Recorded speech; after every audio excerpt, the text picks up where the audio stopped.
এবছরের ভাইফোঁটা কালী পুজো একটু অন্যরকম। কারণ আমি প্রত্যেক বছরই কিন্তু আমার বাপের বাড়িতেই ফোঁটাতে যাই।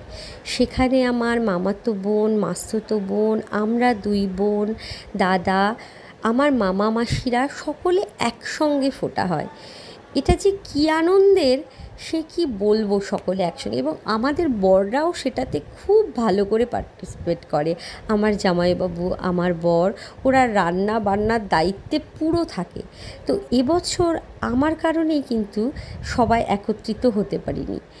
দিদির কাছে দাদা ফোঁটা নিতে গেছে, আমি এবছর ভিডিও কলেই ফোঁটা দিয়েছি। এবছর ফোঁটা হয়েছে আমার মাসির শাশুড়ির বাড়িতে। সেখানে ফোঁটা, দিওয়ালি, কালী পুজো সকল মিলে একসঙ্গে, সেটাও কিন্তু একটা অন্যরকম আনন্দ এবং অনুভূতি। এই যে বাচ্চাদের একসঙ্গে হওয়া, ছোটোবেলায় একসঙ্গে ভাই বোনেরা থাকা, এটা আমাদের জেনারেশন খুব ভালো মতো বুঝেছে।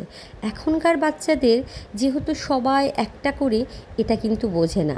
তবে আমাদের ফ্যামিলিতে দুই তরফে এখনও পর্যন্ত মামা, মাসি, পিসি, মোটামুটি সকলের সাথেই সম্পর্ক আছে। এরপর কালী পুজোর দিন আমরা আমার মাসির শাশুড়ি যে আশ্রমের সাথে যুক্ত, সেখানে গেছিলাম। সেখানে পুজো অঞ্জলি সবাই দিয়ে তারপর ওখানে ভোগ খাওয়া হলো। সেটাও কিন্তু দারুণ একটা অন্যরকম এক্সপিরিয়েন্স।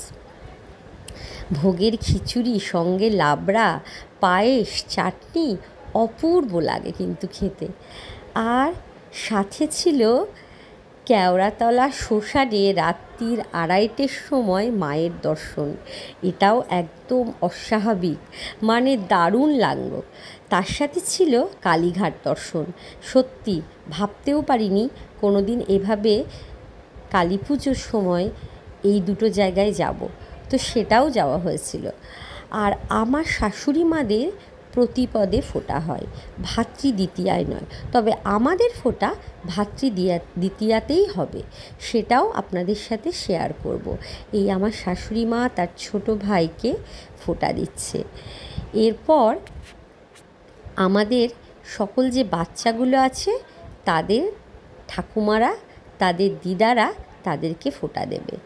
আর আমার মাসি শাশুড়িও তার ছোট ভাইকে ফোঁটা দিচ্ছে। সবাই মিলে এবার ভাইফোঁটা, কালী পুজো খুব আনন্দ করে কাটলো। সত্যি এটা একটা অন্যরকম অনুভূতি। এই যে আমার শাশুড়ি মা কিন্তু আমার মেয়েকে ফোঁটা দেয়, যেহেতু আমার মেয়ে ছোটোবেলা থেকেই বলতো যে ঠা তুই আমাকে ফোঁটা দিবি। তো আমার শাশুড়ি মা সেই থেকেই শুরু করেছে। আর আমার জায়ের ছেলেকেও তার ঠাকুমাই কিন্তু প্রথম ফোঁটাটা দেয়। তো সেই জন্য বোন ফোঁটা, ভাই ফোঁটা সব একসঙ্গেই হচ্ছে। এটাও একটা খুব আনন্দের। আমাদের ছেলেমেয়েরা খুব ভাগ্যবান, কিন্তু তারা এই যে ঠাকুমা, দিদা এদের কাছে ফোঁটা নেওয়া এবং আশীর্বাদ পাওয়া, এটা খুব ভাগ্যের ব্যাপার, তাই না বলো?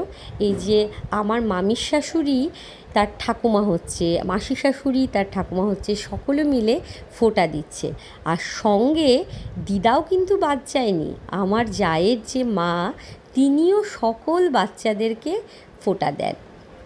তো এটা সত্যিই খুব ভাগ্যের এবং আনন্দের। আমাদের এর পরের জেনারেশন তো খুব একা একা।